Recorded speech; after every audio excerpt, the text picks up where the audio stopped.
पार्थिव शिवलिंग का निर्माण का एक नियम है कि तुम पार्थिव शिवलिंग का निर्माण कर रहे हो तो ब्राह्मण सफेद मिट्टी का शिवलिंग बनाए, शिवलिंग बनाए, क्षत्रिय लाल मिट्टी का शिवलिंग बनाए और शूद्र काली मिट्टी का शिवलिंग बनाए।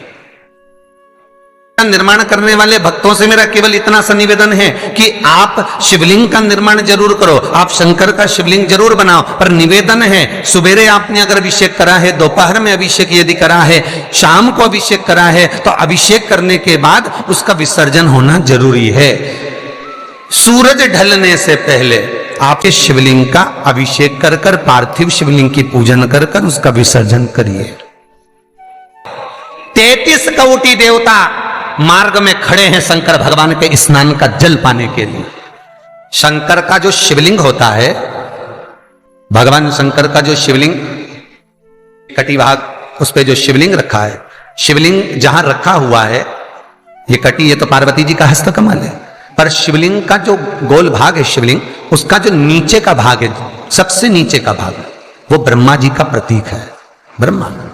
शिवलिंग के मध्य का जो भाग है वो भगवान विष्णु का प्रतीक है, और शिवलिंग के जो ऊपर का भाग है वो भगवान शिव का प्रतीक है। ब्रह्मा विष्णु महेश एक ही बिंदु में, एक ही शिवलिंग में विराजमान, एक ही में। महाराज पीपल के वृक्ष में आहूतों का वास हो जाता है, इसलिए दोपहर में पीपल के वृक्ष में परिक्रमा नहीं होती। शाम को शंकर जी का वासा हो जाता है, इसलिए शिव जी की परिक्रमा शाम को नहीं होती, क्योंकि शंकर की परिक्रमा नहीं लगती है। रात को कुबेर का वासा होता है, इसलिए पीपल के वृक्ष में दीपावली के दिन रात्रि को 8:30 बजे से लेकर 9:30 बजे के बीच में जो पीपल के वृक्ष के नीचे घी का दिया लगाता है, उसके घर में कभी संपदा की कमी नहीं आती है, क्योंकि कुबेर स्वयं विराजमान होता है पीपल के वृक्ष के नीचे। भीष्म पितामह बाणों की सैया पर पड़े रहकर अर्जुन को ज्ञान उपदेश देते हैं। कई गीता हुई, कपिल गीता, दत्त गीता, श्रीमद् भगवद गीता, गर्भ गीता, उसमें एक गीता है, एक ललिता गीता भी, एक गीता उसमें भीष्म गीता है, पढ़िएगा कभी। भीष्म गीता में अर्जुन को भगवान भीष्म पितामह बाणों की सैया पर पड़े रहकर कहते हैं, अरे अर्जुन, 4 तरह का भोजन बेकार होता है। पहला, जिस भोजन की थाली को ठोकर लग गई वो नाली में पड़े हुए कीचड़ के बराबर होता है। दूसरे नंबर का भोजन, जिस भोजन की थाली को कोई लांग कर चले गया वो भोजन भ्रष्टा के बराबर होता है, गंदगी के बराबर।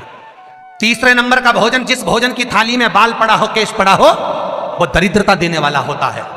और चौथे नंबर का भोजन अर्जुन, अगर पति और पत्नी अगर एक ही थाली में भोजन कर रहे हैं तो वो मदिरा के तुल्य होता है। कई लोग कहते हैं एक ही थाली में भोजन करो तो प्रेम बढ़ता है, प्रेम बढ़ता है। शिव महापुराण की कथा कहती है, पति और पत्नी अगर एक ही थाली में भोजन करते हैं, एक ही थाली में अगर पति और पत्नी भोजन करते हैं तो उस घर की दशा देखिएगा। उस घर के बच्चे कभी भी विद्या में उत्तम नहीं निकल सकते, उस घर के बच्चे कभी भी सत्मार्गी नहीं निकल सकते, मार्ग से विचलित ही निकलेंगे, क्योंकि मदिरा के नशे में पैदा हुए हैं।